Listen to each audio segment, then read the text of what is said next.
It's time for the whole 9 yards. Hello again, everyone. I'm Ralph Ventre. I'm fired up. I'm ready to go for Week 10 of the FCS season. All 7 Northeast Conference teams take to the gridiron this Saturday. 3 important conference matchups, including our featured NEC Game of the Week on ESPN3. I'll tell you about all those games and more. Let's kick it off with the opening drive. First, it's the lone non-league game on the Week 10 slate. First place Duquesne, which is 4-0 in league play, steps out of the Northeast Conference to take on Big South member Liberty. The Dukes are the second NEC member to take on Liberty this season. St. Francis went down to Lynchburg and came home with a 13-7 win back in September. Despite SFU's victory, Jerry Schmidt and the Dukes are preparing for a tough test down in Virginia. The Flames are transitioning up to the FBS level and have nearly 80 scholarship players on the roster. In addition to the edge in scholarship dollars, Liberty will also have the home crowd on its side. It's never an easy place to play for a visiting team, but look for Duquesne to stick to its principles in this one and try to notch a noteworthy non-conference win. The Dukes can certainly help themselves by running the ball well, which they have done, especially since the return of sophomore A.J. Hines.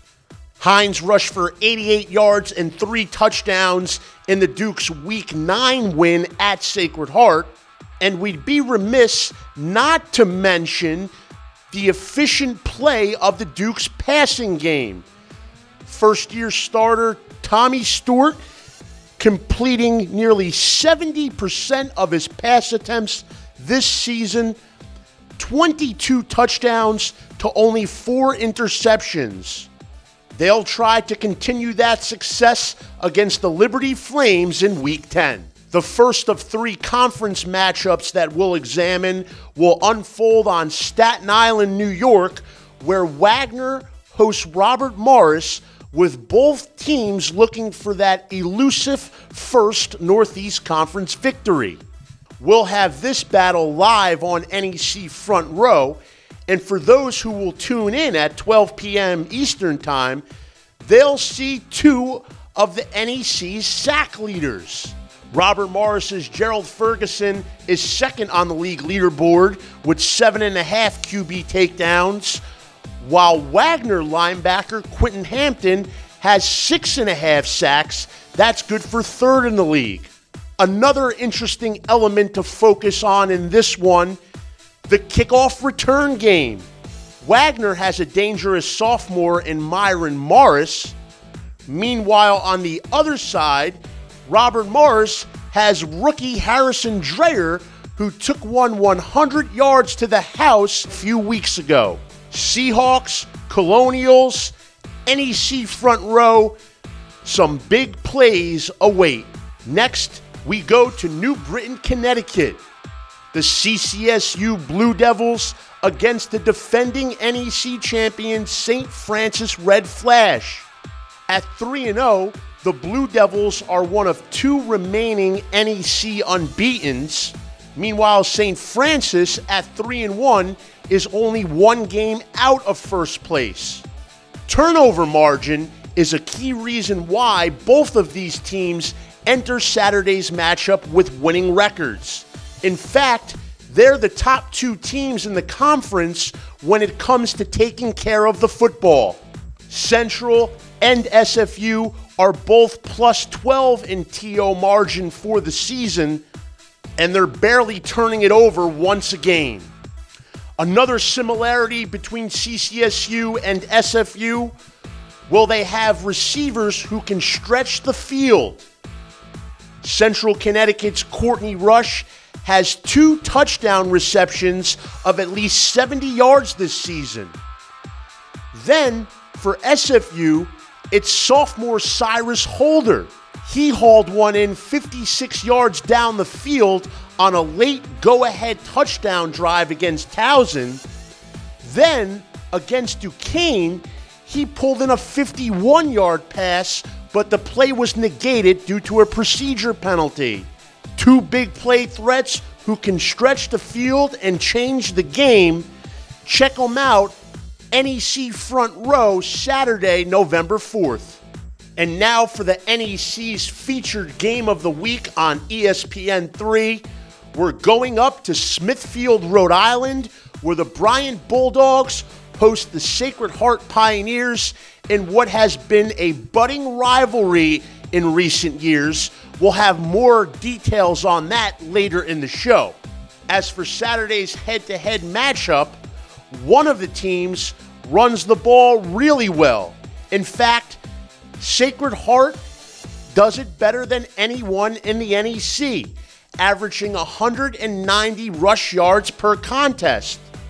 On the other side, Bryant owns the conference's top-ranked passing attack, averaging more than 300 yards per game through the air.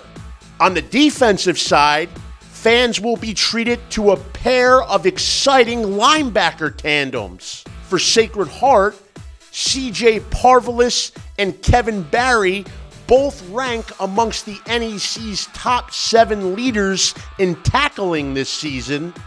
On the other side, Bryant's Tom Costigan has been a TFL machine.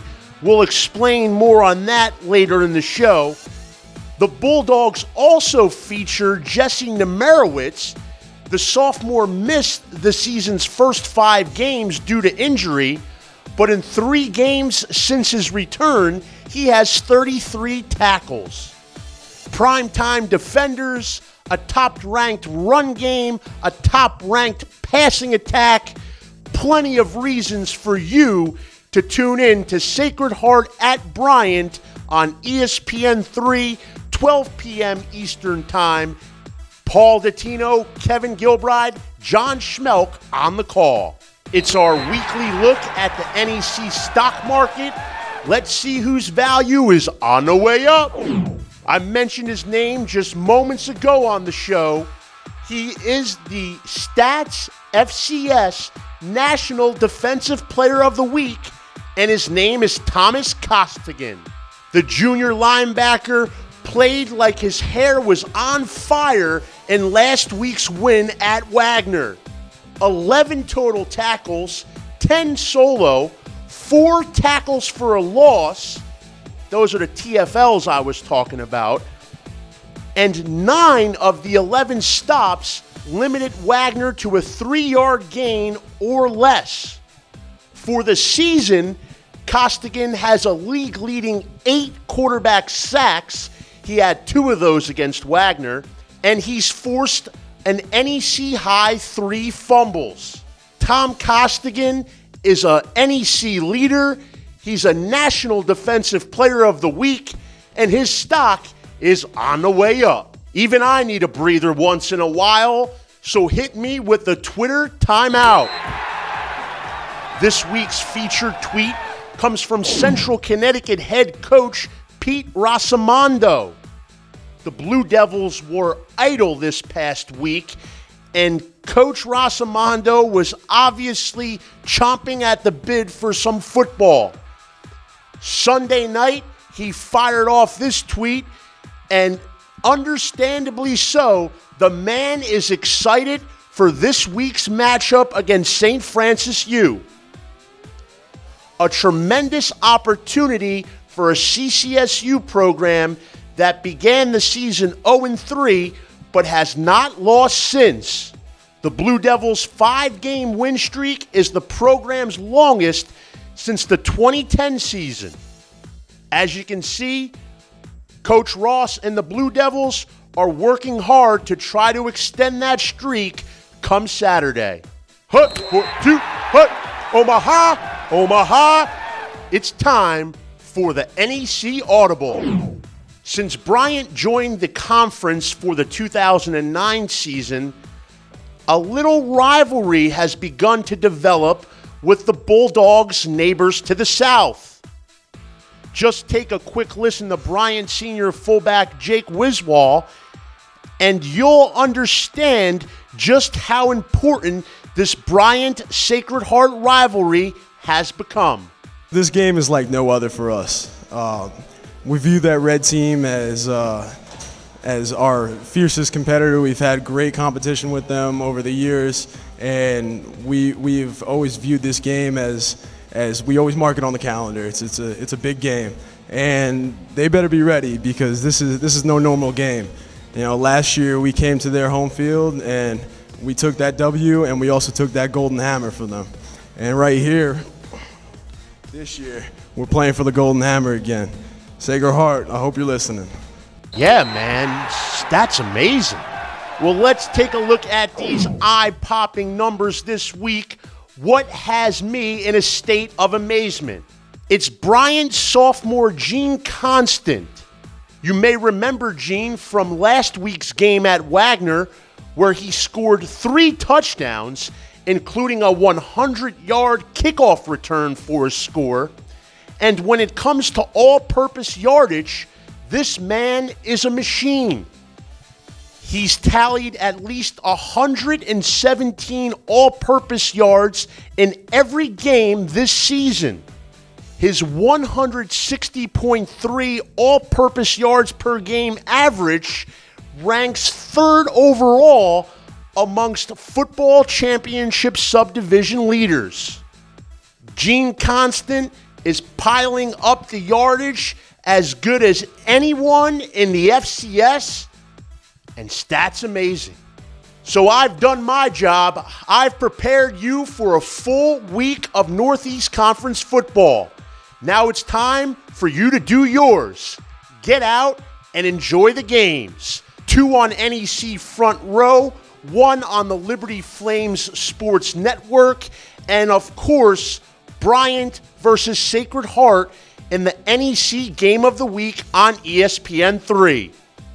Go forth and enjoy your football. For NEC Front Row, I'm Ralph Ventre. Thank you for watching the whole 9 yards. We'll be back again next week.